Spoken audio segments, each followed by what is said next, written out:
ಆರೋಗ್ಯ ಸಚಿವರಿಂದಲೇ ಫೋನ್. ದಶಕದ ಸಮಸ್ಯೆಗಳಿಗೆ ಒಂದೇ ದಿನದಲ್ಲಿ ಪರಿಹಾರ. ಈ ಟ್ರಾವೆಲ್ ಅಂದ್ರೆ ನೀವು ಬರೀ ಮಾಲ್ಡೀವ್ಸ್ಗೆ ಹೋಗಿ ಬಂದಿದ್ದಷ್ಟೇ, ಆಮೇಲೆ ಎಲ್ಲೂ ಓಡಾಡಿಲ್ಲ. ಇದೆಲ್ಲ ಹೋಗಿದ್ರಲ್ಲ ನೀವು? ಅಲ್ಲೇ ಲಡಾಖ್ ಶೂಟ್ ಹೋಗಿದ್ವಿ, ಲವ್ ಮಾಕ್ಟೇಲ್ ಟು ಮತ್ತೆ ಗೋವಾ ಹೋಗಿದ್ವಿ, ಅಗೇನ್ ಶುಗರ್ ಫ್ಯಾಕ್ಟರಿ ಶೂಟ್ಗೆ. ಸೊ ನಾನು ಶೂಟ್ ಎಲ್ಲ ಔಟ್ಡೋರ್ ಹೋದ್ರೆ ಕರ್ಕೊಂಡು ಬಾ ಅಂತ ಕರ್ಕೊಂಡು ಹೋಗ್ಬಿಡ್ತೀನಿ.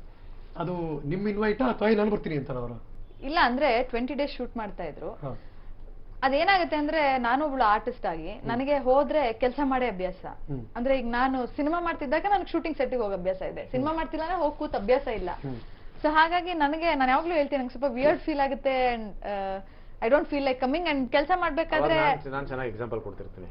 ಮನೆ ದೇವರು ಪಿಕ್ಚರ್ ನೋಡಿದ್ಯಾ? ಅದ್ರಲ್ಲಿ ಅವ್ರಿಬ್ರು ಎಷ್ಟು ಪ್ರೀತಿಸ್ತಿರ್ತಾರೆ. ಸಡನ್ ಆಗಿ ಗ್ಯಾಪ್ ಕೊಟ್ಟಾಗ ಏನೋ ಒಂದು ಮಿಸ್ಟೇಕ್ ಆಗೋಗುತ್ತೆ, ಹಂಗಾಗೋಗುತ್ತೆ, ಬೇಕಾ ಬಾ ಅಂತೀನಿ. ಅಲ್ಲ, ಎಲ್ಲದಕ್ಕೂ ಅವ್ರ ಸಿನಿಮಾಗಳ ಎಕ್ಸಾಂಪಲ್ ಕೊಡ್ತಿರ್ತಾರೆ. ಸೊ ಅಲ್ಲಿ ಬೇರೆ 2-3 ಜನ ಹೀರೋಯಿನ್ಸ್ ಇರ್ತಾರೆ ಅಂತೆಲ್ಲ ಸುಮ್ಮನೆ ರೇಗಿಸ್ತಾ ಇರ್ತಾರೆ. ಸೊ ಆದ್ರೂ 20 ದಿನದಲ್ಲಿ 15 ದಿನ ತಳ್ಳಿ ಲಾಸ್ಟ್ 4-5 ದಿನ ಹೋದೆ ನಾನು. ಬಟ್ ಅದು ಕಾಡಿ ಯಾವತ್ತಾರ ಒಂದಿನ ಕಾಡಿದ್ಯಾ ಹಂಗೆ? ಆ ಪೊಸೆಸಿವ್ನೆಸ್ ಇರುತ್ತಲ್ಲ? ನೆವರ್. ನನಗಂತೂ ಆಗಿಲ್ಲ. ಕೃಷ್ಣ ಅವ್ರ ಬಗ್ಗೆ ಏನಿಲ್ಲಪ್ಪ. ನಾನು ಅವಾಗಿಂದ ಮಿಲನ್ ಅವ್ರು ಅಂದ್ರೆ ಅವ್ರು ಮಾತಾಡ್ಬೇಕಾರೆ ಈ ಕೃಷ್ಣ ಅವರು ಇದೆಯಲ್ಲ, ನಂಗೆ ಕೇಳಿಸ್ಕೊಳಕ್ ಬಂತರ ಆಗುತ್ತೆ ನಿಜವಾಗ್ಲೂ ಹೇಳ್ತೀನಿ. ಮೊನ್ನೆ ಶೂಟಿಂಗ್ ಮಾಡ್ಬೇಕಾದ್ರೆ ಫೋನಲ್ಲಿ ಮಾತಾಡ್ತಾ ಇದ್ದೆ ನಾನು ಇವ್ರ ಹತ್ರ. ಇವರು ನೀವು ಅಂತೀರಾ ನೀವು ಅಂತ ತುಂಬಾ ಸರ್ಪ್ರೈಸಿಂಗ್ ಆಗಿ ಕೇಳಿದ್ರು. ಅಂದ್ರೆ ಸ್ವಲ್ಪ ಸೀನಿಯರ್ ಆರ್ಟಿಸ್ಟೇ. ಅಯ್ಯೋ ನಾವೇ ಹೋಗು ಬಾ ಅಂತ ಮಾತಾಡ್ತೀವಿ, ನೀವು ಅಂತೀರಾ ಅಂತ ತುಂಬಾ ಒಂಥರ ಆಶ್ಚರ್ಯ ಆಯ್ತು ಅವ್ರಿಗೆ. ಆತರ ತುಂಬಾ ಜನಕ್ಕೆ ಇಲ್ಲ, ನಾನು ಸ್ಟಾರ್ಟಿಂಗ್ ಇಂದಾನೆ ಹೇಳ್ಬಿಟ್ಟಿದ್ದೆ.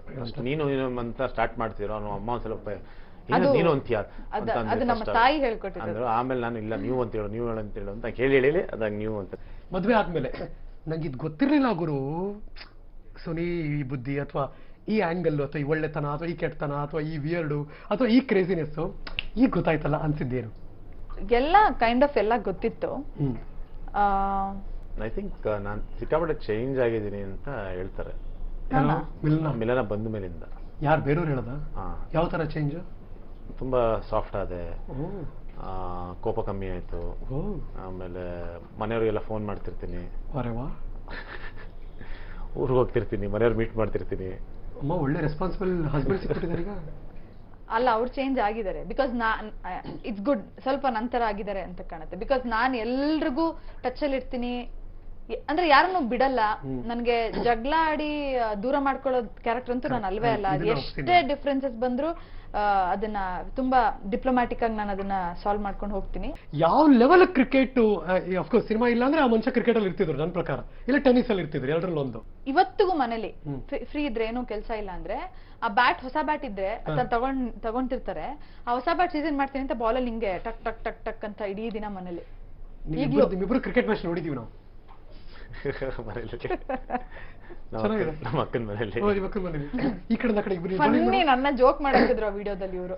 ನನಗೆ ಕ್ರಿಕೆಟ್ ಗಂಧನೇ ಗೊತ್ತಿರ್ಲಿಲ್ಲ. ಈ ಡ್ರೀಮ್ 11 ಅಂತ ಒಂದು ಆಪ್ ಇದೆ, ಅದ್ರಲ್ಲಿ ನನಗೆ ಕೃಷ್ಣ ಅವ್ರು ಕ್ರಿಕೆಟ್ ಹೇಳ್ಕೊಟ್ರು. ಕ್ರಿಕೆಟ್ ನೋಡಕ್ ಬಿಡ್ತಿರ್ಲಿಲ್ಲ, ಅಂದ್ರೆ ಚೇಂಜ್ ಮಾಡೋ ಅದಕ್ಕೆ ಸ್ವಲ್ಪ ಇವಳು ಒಂಥರ ಇದ್ರ ಹುಚ್ಚು, ಬೆಟ್ಟಿಂಗ್ ಹುಚ್ಚು. ಯಾವ್ದಾದ್ರು ತುಂಬಾ ಇದು ನನ್ನ ಹಿಂಗೆ ಎಕ್ಸಾಂಪಲ್ ಬಂತು. ಈಗ ಹೆಂಗೆ ಅಂದ್ರೆ ಕಾರ್ಡ್ಸ್ ಬಹಳ ಇಷ್ಟ, ಅದು ಕಾರ್ಡ್ಸ್ ಆಡ್ತಿರ್ತಾರೆ. ಇಲ್ಲ ಅಂದ್ರೆ ಡ್ರೀಮ್ 11 ಬೆಟ್ಟಿಂಗ್ ಆಡ್ತಿರ್ತಾರೆ. ಅದು ಬಿಟ್ರೆ ನೆಕ್ಸ್ಟ್ ಈಗ ಸ್ಟಾಕ್ ಗುಡ್ ಫುಲ್ ಪಕ್ಕಾ ಬೆಟ್ಟಿಂಗ್ ಹೇಳ್ತಾರೆ. ಇವರಿಬ್ರು ಎಷ್ಟು ಜೀವನನ ಚೆನ್ನಾಗಿ ಏನಂತಾರೆ ವರ್ಡ್ ಅರ್ಥ ಅಲ್ಲ, ಲಿವಿಂಗ್ ಟು ದ ಫುಲ್ಲೆಸ್ಟ್ ಅನ್ಭವಿಸಿದ್ದು. ಈ ಕಡೆ ಸಿನಿಮಾ ಮಾಡ್ತಿರ್ತಾರೆ, ಈ ಕಡೆ ಸ್ಟಾಕ್ ನೋಡ್ತಾ ಇರ್ತಾರೆ, ಈ ಕಡೆ ಕ್ರಿಕೆಟ್ ಬಿಡಲ್ಲ, ಈ ಕಡೆ ಏನೋ ಕಾರ್ಡ್ಸ್ ಆಡ್ತಿರ್ತಾರೆ. ಅಂದ್ರೆ ಏನನ್ನು ಬಿಟ್ಟಿಲ್ಲ. ನಾನ್ ಮಾಡಲ್ಲ ಅದು ಯಾವ್ದು ಜಾಸ್ತಿ.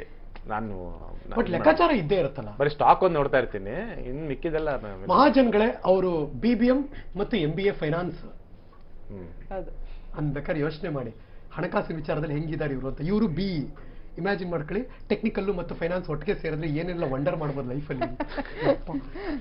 ಇವತ್ತು ಬಿಟ್ಬಿಡಮ್ಮ, ಚಿಕ್ಕ ವಯಸ್ಸಲ್ಲೇ ಆ ಮನುಷ್ಯ ಹೇರ್ ಕಟಿಂಗ್ 10 ರೂಪಾಯಿ, ಫುಲ್ ಬೋಳ್ಸಿದ್ರೆ 5 ರೂಪಾಯಿ ಅಂತ 5 ರೂಪಾಯಿ ಬೋಳ್ಸ್ಕೊಂಡು 5 ರೂಪಾಯಿ ಸೇವ್ ಮಾಡೋದು ಮನುಷ್ಯ ಅವತ್ತೇ. ಅಂದ್ರೆ ಇಮ್ಯಾಜಿನ್ ಮಾಡಿ ಯಾವ ಲೆವೆಲ್ಗೆ ಅವ್ರು ಸೇವ್ ಮಾಡ್ಬಿಟ್ಟು ಏನ್ ಮಾಡಿದ್ರು. ಚಾಕ್ಲೇಟ್ ಆಗ್ಲಿ ಅವತ್ತಿನ ದಿನಕ್ಕೆ 5 ರೂಪಾಯಿ ಹೆಚ್ಚು ಕಮ್ಮಿ ಇವತ್ತು 5,000 ರೂಪಾಯಿ ಲೆಕ್ಕ ಅದು. ಕರೆಕ್ಟ್. ಮತ್ತೆ ಆ ವಯಸ್ಸಿಗೆ ಆವಾಗಿನ ಆ ಥಿಂಕಿಂಗ್ ಇರ್ಬೇಕಲ್ವಾ ಅದು.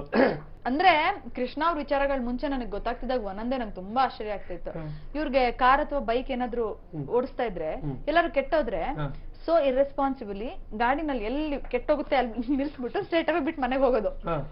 ಆಮೇಲೆ ಮಿಕ್ಕಿದ ಅವ್ರ ಮನೆಯವ್ರ ತಲೆ ನೋವು. ಇವಾಗೆಲ್ಲಮ್ಮ ಕ್ರಿಕೆಟ್ ಹುಚ್ಚಿದ್ದಾಗ್ಲೂ 2 ವೀಲರ್ನ ಬಿಟ್ಬಿಟ್ಟು ಕ್ರಿಕೆಟ್ ಆಡ್ಬಿಟ್ಟು ಸೀದಾ ಮನೆಗೆ ಬಂದಿದ್ದುಂಟು. ಆಮೇಲೆ ಹೋಗಿ ಬೈಸ್ಕೊಂಡು ತಗೊಂಡ್ಬಂದಿದ್ದು ಕೇಳಿ ಅವ್ರು. ಅಲ್ಲ ಇನ್ನೊಂದು ಇನ್ಸಿಡೆಂಟ್ ಇದೆ ಅಲ್ವಾ, ಬೈಕ್ ಕೀ ಹೇಳಿದ್ದು ಯಾರೋ ಓಡಿಸ್ಕೊಂಡು ಹೋದ್ರು. ನನ್ನ ಪ್ರಾಬ್ಲಮ್ ಏನ್ ಗೊತ್ತಾ, ನನಗೆ ಇಲ್ಲ ಅನ್ನಕ್ ಕೇಳಕ್ ಬರಲ್ಲ. ಈಗ ಯಾರು ಕೇಳಿದ್ರೆ ನೋ ಅನ್ನಕ್ ಬರಲ್ಲ ನನಗೆ. ಅದನ್ನ ಈಗಲೂ ಕಲಿತಾ ಇದೀನಿ, ನೋ ಅನ್ಬೇಕು ಕೆಲವು ಟೈಮ್. ಅದೇ ನನ್ನ ಕೈಲಿ ಹೇಳಿಸ್ತಾರೆ. ಈಗ ಯಾರೊಬ್ರು ವ್ಯಕ್ತಿ ಬರ್ತಾರೆ ಕೃಷ್ಣ ಹತ್ರ, ಸರ್ ಎದುರುಗಡೆ ಮನೆ ಸರ್, ನಾನು RX100 ಚೆನ್ನಾಗಿದೆ ಸರ್, ಒಂದ್ಸರಿ ಓಡಿಸ್ಬಿಟ್ಟು ನೋಡ್ತೀನಿ ಸರ್ ಹಂಗೆ ಅಂತಾರೆ. ಇವ್ರು ಎದುರುಗಡೆ ಮನೆನ ಇಲ್ವೋ ಗೊತ್ತೇ ಇಲ್ಲ. ಹೌದಾ ಕೀ ತಗಡಿ. ಅವ್ನು ಸ್ಟಾರ್ಟ್ ಮಾಡ್ದ, RX100 ಓಡಿಸ್ದ, ಇವ್ರು ಹಿಂಗ್ ನೋಡ್ತಾವ್ರೆ, ಕದ್ಕೊಂಡು ಹೋದ. ತುಂಬಾ ಪ್ಯಾಂಪರ್ಡ್. ಅವ್ರ ಮನೆಯಲ್ಲಿ ಏನೊಂದು ಅಂಗಡಿಗೂ ಕಳ್ಸ್ತಿರ್ಲಿಲ್ವಾ ಅಂತ. ಫೋನ್ ಚಾರ್ಜ್ ಹಾಕಲ್ಲ ಮನೇಲಿ ಅವರು. ಅದೆಲ್ಲ ಹಾಕ್ಸ್ತೀನಿ. ಅವ್ರ ತಾಯಿ, ಅವ್ರ ಅಕ್ಕ, ಇಬ್ರು ಅಕ್ಕ, ಅಕ್ಕನ ಮಕ್ಳು ಎಲ್ಲರೂ ನಾನು ನೋಡಿದ್ದೀನಿ. ಚಾರ್ಜ್ ಹಾಕೋದು, ಚಾರ್ಜ್ ತೆಗಿಯೋರೊಬ್ರು. ಈಗಲೂ ಅಷ್ಟೇ. ಈಗ ಅಕಸ್ಮಾತ್ ಅಕ್ಕನ ಮನೆಗೆ ಏನಾರು ಶೂಟ್ ಮುಗಿಸ್ಕೊಂಡು ಹೋದ್ರೆ ಹೋಗಿ ಫಸ್ಟ್ ಮಲ್ಕೋತೀನಿ. ಅಕ್ಕನ ಮಕ್ಳು ಬಾರ ಇಲ್ಲಿ, ನೆಲದ ಮೇಲೆ ಬಾರ ಇಲ್ಲಿ, ಅವಳನ್ನ ಕರೆದಿಳು. ಒಬ್ರು ತಲೆ ಹೆಂಗಂತಾರೋ, ಒಬ್ರು ಕಾಲಿ ತರಬೇಕು. ಕರೆಕ್ಟ್ ಪಾಯಿಂಟ್ ಇದು. ಹೌದೌದು ಕರೆಕ್ಟ್.